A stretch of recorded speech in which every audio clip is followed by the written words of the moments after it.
خلاد بن عمرو بن الجموح رضی اللہ عنہ آپ احد میں اپنے باپ کے ساتھ شامل ہوئے۔ آپ بدری تھے۔ آپ کی ماں آپ کے باپ کے جثے کے ساتھ آپ کو دفن کے لیے مدینہ لے آئیں، پھر رسول اللہ صلی اللہ علیہ وآلہ وسلم کے حکم کے مطابق ان کو ان کے قتل ہونے کی جگہ پر واپس کر دیا۔ نمبر 4، حضرت ابو ایمن رضی اللہ عنہ۔ ابو ایمن حضرت عامر بن الجموح رضی اللہ عنہ کے غلام تھے۔ بنو سواد بن غنم سے یہ خزرج کا بطن ہے، 3 آدمی شہید ہوئے۔ نمبر 1، حضرت سلیم بن عامر بن حدیدہ رضی اللہ عنہ۔ سلیم بن عامر اور بعض نے بن عامر بیان کیا ہے، آپ رضی اللہ عنہ بدر میں شامل ہوئے اور آپ بیعت عقبہ میں شامل ہونے والوں میں سے تھے۔ نمبر 2، حضرت عنترہ سلیم بن عامر کا غلام رضی اللہ عنہ۔ نمبر 3، حضرت سہیل بن قیس بن کعب رضی اللہ عنہ۔ سہیل بن قیس بن کعب بن القین بن قعب رضی اللہ عنہ آپ بدر میں شامل ہوئے۔ بنو زریق بن عامر سے یہ خزرج کا بطن ہیں، 2 آدمی شہید ہوئے۔ نمبر 1، حضرت زکوان بن عبد قیس رضی اللہ عنہ۔ زکوان بن قیس بن خلدہ بن مخلد رضی اللہ عنہ آپ اسلام کے سابقون میں سے تھے، بیعت عقبہ میں شامل ہوئے۔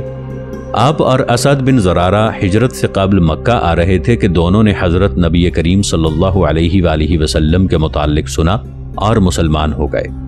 یہ دونوں مدینہ میں اسلام کو داخل کرنے والے پہلے شخص ہیں، اور اس زکوان کے بارے میں حضرت نبی کریم صلی اللہ علیہ وآلہ وسلم نے احد سے 1 روز قبل فرمایا تھا، جو شخص اس شخص کو دیکھنا پسند کرتا ہے جو کل جنت کی سبزی کو اپنے پاؤں سے روندے گا، وہ اس شخص کو دیکھ لے۔ جب جیش نبوی نے منطقۃ الشیخین میں رات گزاری تو اس زکوان نے رات کو رسول کریم صلی اللہ علیہ وآلہ وسلم کی حفاظت کی ذمہ داری لی، جبکہ آپ احد کے راستے میں تھے۔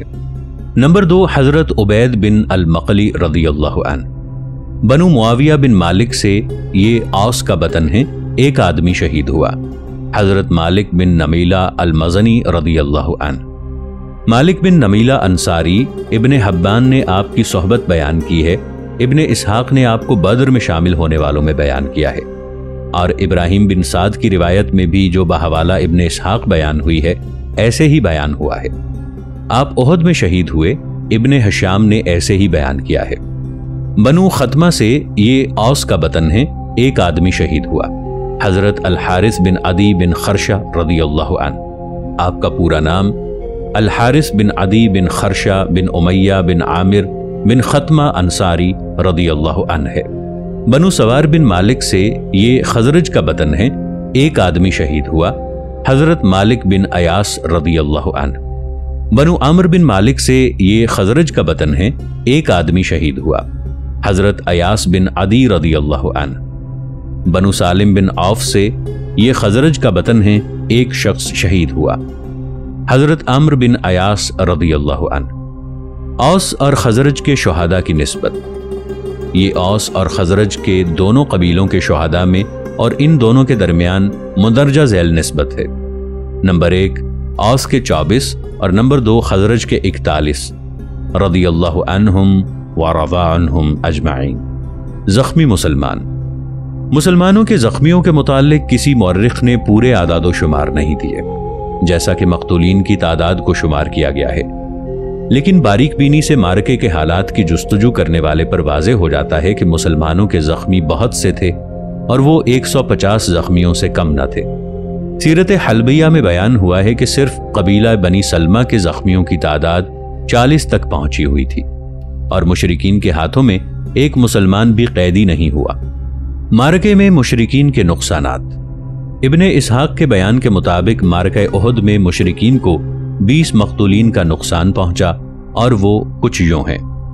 بنو عبدالدار بن قصی بن قلاب بن مرہ بن کعب سے 11 اشخاص قتل ہوئے، اور یہ سب علمبردار تھے۔ طلحہ بن ابی طلحہ، اسے حضرت زبیر بن العوام نے قتل کیا۔ اس ابو طلحہ کا نام عبداللہ بن عبد العزہ بن عثمان بن عبدالدار تھا، اور اسی کی طرف آل الشیبی منسوب ہوتے ہیں، جن کے ہاتھوں میں آج تک کلید کعبہ ہے۔ نمبر 2، ابو سعید بن ابی طلحہ، اسے حضرت سعد بن ابی وقاص رضی اللہ عنہ نے قتل کیا۔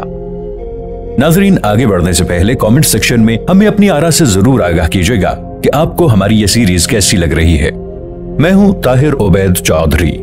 آئندہ آنے والی اقساط سے باخبر رہنے کے لیے ہمارے چینل کو سبسکرائب کر لیں اور ساتھ موجود بیل آئیکن کو ضرور کلک کر لیں۔ شکریہ۔ نمبر 3، عثمان بن ابی طلحہ، اسے حضرت حمزہ بن عبد المطلب رضی اللہ عنہ نے قتل کیا۔ قزمان بن الحارث یہ دلیر شجاع تھا اور بنی ظفر کا نگہبان اور ان کا محب اور ان کا حلیف تھا، اور اس کا کوئی بیوی بچہ نہ تھا۔ اور عجیب بات یہ ہے کہ وہ منافق ہونے کی حالت میں فوت ہوا، اور حضرت نبی کریم صلی اللہ علیہ وآلہ وسلم نے اس کے دوزخی ہونے کی صراحت کی، اور اس کی تصدیق اس بات سے ہوئی کہ وہ خودکشی کر کے مرا۔ تفصیل سے بیان کیا ہے، اور اس کے بارے میں حضرت نبی کریم صلی اللہ علیہ وآلہ وسلم نے فرمایا ہے کہ بلا شبہ اللہ تعالیٰ اس دین کی فاجر شخص کے ذریعے بھی مدد کرتا ہے، کیونکہ اس نے مشرکین کے ساتھ بہادری سے جنگ کی، اور قزمان نے اپنی موت کے نزدیک تصریح کی کہ اس نے دینی جنگ نہیں کی بلکہ فقط قومی جنگ کی ہے، اور اس کی قوم اس کے موت کے وقت اس خیال سے کہ وہ اسلام پر لڑا ہے اسے جنت کی بشارت دینے آئی، تو اس نے کہا، مجھے کس چیز کی بشارت دی جاتی ہے؟ قسم بخدا میں تو صرف اپنی قوم کے شرف و فخر کے لیے لڑا ہوں۔ پھر اس نے اپنے ہتھیار سے خودکشی کر لی۔ نمبر 4، مصافع بن ابی طلحہ، اسے حضرت عاصم بن ثابت بن ابی الافلح نے رضی اللہ عنہ نے تیر مار کر قتل کیا۔ نمبر 5، الجلاس بن طلحہ بن ابی طلحہ، اسے بھی حضرت عاصم بن ثابت بن ابی الافلح نے تیر مار کر قتل کیا۔ نمبر 6، الحارث بن طلحہ بن ابی طلحہ، اسے قزمان نے قتل کیا۔ قزمان کا ہم ابھی ذکر کر چکے ہیں۔ نمبر 7، کلاب بن طلحہ بن ابی طلحہ، اسے بھی قزمان نے قتل کیا، اور ابن حشام کا قول ہے کہ اسے حضرت عبد الرحمن بن عوف رضی اللہ عنہ نے قتل کیا۔ نمبر 8، آرطاق بن شرجیل بن ہاشم بن عبد مناف بن عبد الدار، اسے حضرت حمزہ بن عبد المطلب رضی اللہ عنہ نے قتل کیا۔ نمبر 9، ابو یزید بن عمیر، حضرت مصعب بن عمیر رضی اللہ عنہ کے بھائی، بن ہاشم بن عبد مناف بن عبد الدار، اسے قزمان نے قتل کیا۔ نمبر 10، القاسط بن شریح بن ہاشم بن عبد مناف بن عبد الدار، اسے قزمان نے قتل کیا۔ نمبر 11، سعاب، ان کا حبشی غلام، اسے قزمان نے قتل کیا، اور یہ بھی کہا جاتا ہے کہ اسے حضرت علی بن ابی طالب نے قتل کیا رضی اللہ عنہ، اور یہ بھی کہا جاتا ہے کہ اسے حضرت سعد بن ابی وقاص رضی اللہ عنہ نے قتل کیا ہے۔ بنو اسد بن عبد العزا بن قصی سے صرف ایک شخص قتل ہوا، عبداللہ بن حمید بن زہیر بن الحارث بن اسد، اسے حضرت علی ابن ابی طالب رضی اللہ عنہ نے قتل کیا۔ بنو زہرہ بن کلاب سے 2 شخص قتل ہوئے، ابو الحکم بن الاخنس بن شریق بن عمر الثقفی جو بالحلف ظہری تھا، اسے حضرت علی رضی اللہ عنہ نے قتل کیا۔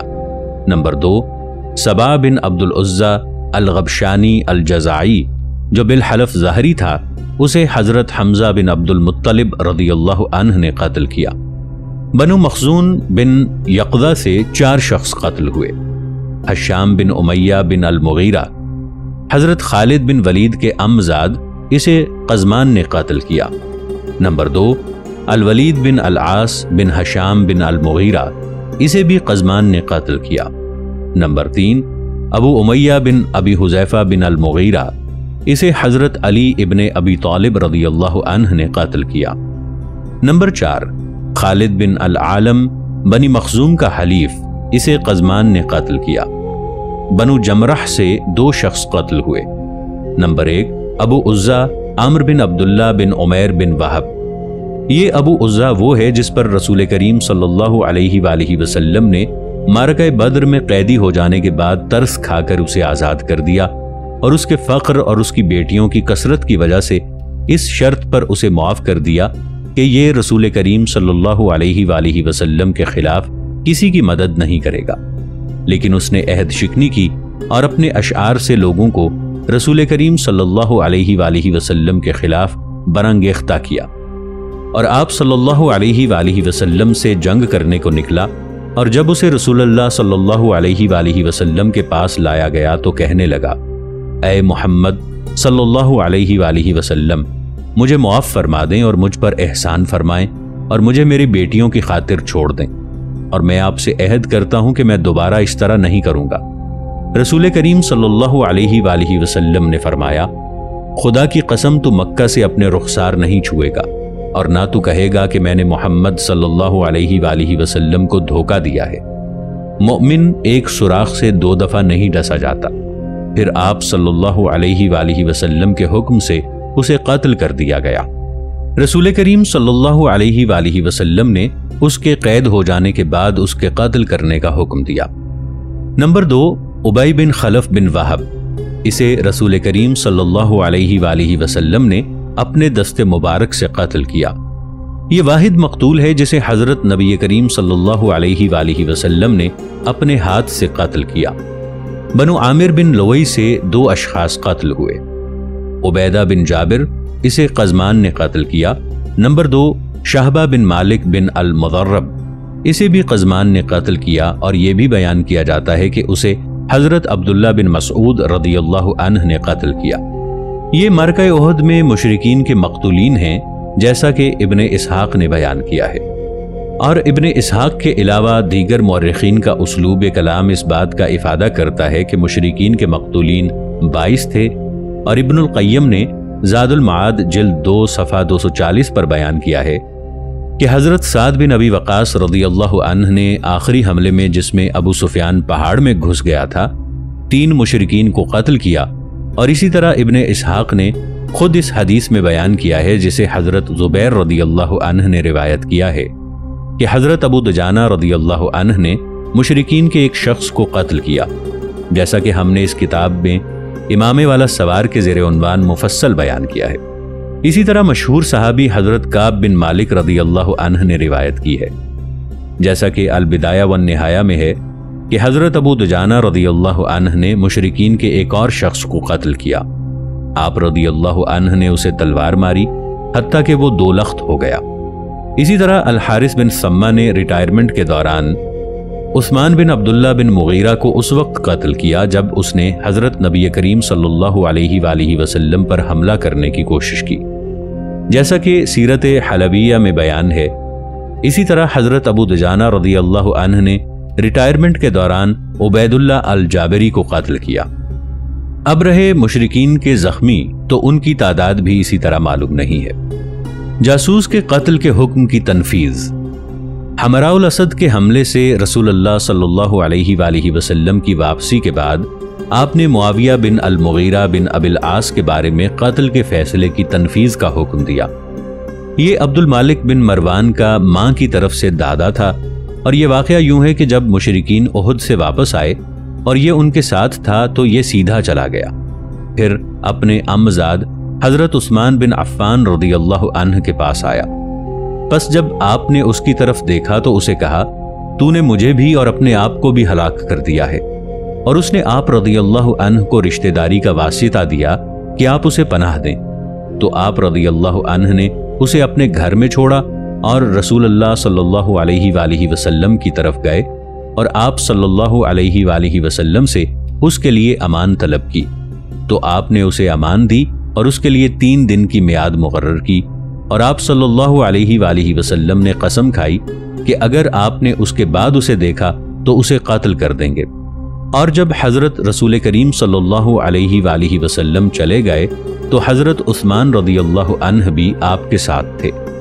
معاویہ نے اس موقع کو غنیمت جانا اور قریش کے حق میں مسلمانوں کے خلاف جاسوسی کرنے لگا، اور جب حضرت نبی کریم صلی اللہ علیہ وآلہ وسلم حمراء الاسد کے حملے سے واپس آئے اور جو مہلت اسے دی گئی تھی یہ اس کا 4تھا دن تھا، تو معاویہ بھاگ گیا۔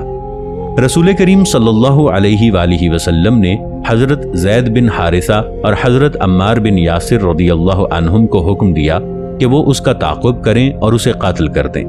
پس ان دونوں نے اسے مدینہ سے 8 میل کے فاصلے پر پایا اور اسے تیر مار کر قتل کر دیا۔ جنگ اور غیر جانبداری کے قوانین 20ویں صدی میں بھی جنگ کے ایام میں جاسوس کی کارروائیوں کے پیش نظر جو جانبازوں کے انجام کے لیے خطرے کا باعث بن سکتی ہیں اس کے قتل کو جائز قرار دیتے ہیں۔ اس نے الحارث بن سمہ کو قتل کرنے کی کوشش کی۔ اسی طرح عتبہ بن ابی وقاص حضرت سعد بن ابی وقاص کے بھائی کو، حضرت حاتب بن ابی بلتع نے اس وقت قتل کر دیا جب اس نے شکست کے وقت رسول اللہ صلی اللہ علیہ وآلہ وسلم پر حملہ کیا اور آپ صلی اللہ علیہ وآلہ وسلم کے دندان مبارک شہید کر دیے، جیسا کہ سیرت حلبیہ میں بیان ہوا ہے۔ اسی طرح سیرت حلبیہ میں یہ بھی بیان ہوا کہ حضرت الحارث بن الثمہ نے پہاڑ کی طرف ریٹائرمنٹ کے دوران مشرکین کے 7 مقتولین کو حضرت عبد الرحمن بن عوف رضی اللہ عنہ کے آگے پڑے دیکھا تو آپ سے پوچھا، تیرا دایاں ہاتھ کامیاب ہو، کیا ان سب کو آپ نے قتل کیا ہے؟ حضرت ابن عوف رضی اللہ عنہ نے کہا، اس کو اور اس کو میں نے قتل کیا ہے، اور ان کے قتل کرنے والے کو میں نے نہیں دیکھا۔ پھر ابن برہان الدین سیرت حلبیہ میں حضرت عبد الرحمن بن عوف رضی اللہ عنہ کا دفاع کرتے ہوئے اس طرف مائل ہو گئے کہ ہو سکتا ہے کہ دوسرے 5 اشخاص کو فرشتوں نے مار دیا ہو۔ ہم نے ان مقتولین کے واقعات کو اپنی کتاب میں مفصل بیان کیا ہے۔ معرکے کے متعلق قرآن کریم کی گفتگو۔ قرآن کریم نے معرکہ احد کے بارے میں طویل گفتگو کی ہے۔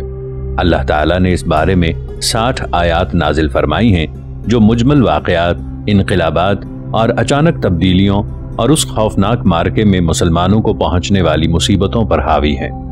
سب سے پہلے قرآن کریم نے معرکے کے مراحل میں سے پہلے مرحلے کو بیان کیا ہے، اور وہ جنگ کے لیے تیار ہونا ہے۔ اللہ تعالیٰ فرماتا ہے، بسم اللہ الرحمن الرحیم وَإِذْ غَدَوْتَ مِنْ أَهْلِكَ تُبَوِّئُ الْمُؤْمِنِينَ مَقَاعِدَ لِلْقِتَالِ وَاللَّهُ سَمِيعٌ عَلِيمٌ۔ ترجمہ: جب تو اپنے اہل سے صبح مومنین کو جنگ کی جگہوں میں ٹھہرانے کے لیے گیا، اور اللہ سننے والا اور جاننے والا ہے۔ پھر قرآن کریم نے منافقین کے اس گروہ کی طرف اشارہ کیا ہے جنہوں نے رئیس المنافقین عبداللہ بن ابی کی کمان میں حضرت نبی کریم صلی اللہ علیہ وآلہ وسلم کے خلاف سرکشی کی، اور وہ انہیں لے کر واپس آ گیا، اور مسلمان ابھی تک احد کے راستے کے نصف میں ہی تھے۔ اللہ تعالیٰ نے فرمایا، بسم اللہ الرحمن الرحیم وَلِيَعْلَمَ الَّذِينَ نَافَقُوا وَقِيلَ لَهُمْ تَعَالَوْا قَاتِلُوا فِي سَبِيلِ اللَّهِ أَوِ ادْفَعُوا قَالُوا لَوْ نَعْلَمُ قِتَالًا لَاتَّبَعْنَاكُمْ هُمْ لِلْكُفْرِ يَوْمَئِذٍ أَقْرَبُ مِنْهُمْ لِلْإِيمَانِ يَقُولُونَ بِأَفْوَاهِهِمْ مَا لَيْسَ فِي قُلُوبِهِمْ وَاللَّهُ أَعْلَمُ بِمَا يَكْتُمُونَ الَّذِينَ قَالُوا لِإِخْوَانِهِمْ وَقَعَدُوا لَوْ أَطَاعُونَا مَا قُتِلُوا قُلْ فَادْرَءُوا عَنْ أَنفُسِكُمُ الْمَوْتَ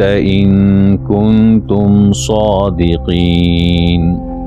ترجمہ: تاکہ وہ نفاق کرنے والوں کو جان لے، اور ان سے کہا گیا کہ آؤ راہ خدا میں جنگ کرو یا دفاع کرو۔ انہوں نے کہا، اگر ہم جنگ کرنا جانتے تو تمہاری پیروی کرتے۔ وہ اس روز ایمان کی نسبت کفر کے زیادہ نزدیک تھے۔ وہ اپنے منہوں سے وہ بات کہتے ہیں جو ان کے دلوں میں نہیں ہے، اور وہ جو چھپاتے ہیں اللہ اسے بہتر جانتا ہے۔ منافقین نے اپنے بھائیوں سے کہا اور بیٹھ رہے، اگر وہ ہماری بات مانتے تو قتل نہ ہوتے۔ کہہ دو اگر تم سچے ہو تو اپنے آپ سے موت کو ہٹاؤ۔ پھر قرآن کریم نے اس خطرناک تقسیم کو بیان کیا ہے جو اسلامی فوج کے اندر اس کے عہد پہنچنے سے قبل منافقین کے تمرد اور ان کے لیڈر کے 300 آدمیوں کے ساتھ مدینہ واپس آ جانے کے باعث پیدا ہو چلی تھی۔ حالانکہ اس سے قبل وہ رسول اللہ صلی اللہ علیہ وآلہ وسلم کے ساتھ مشرکین کے ساتھ جنگ کرنے کو نکلے تھے۔ اللہ تعالیٰ فرماتا ہے، بسم اللہ الرحمن الرحیم اذ ہمت طائفتان منکم ان تفشلا واللہ ولیہما وعلی اللہ فلیتوکل المؤمنون۔ ترجمہ: جب تم میں سے 2 گروہوں نے بزدلی دکھانے کا ارادہ کیا اور مومنین کو اللہ تعالی پر بھروسہ کرنا چاہیے۔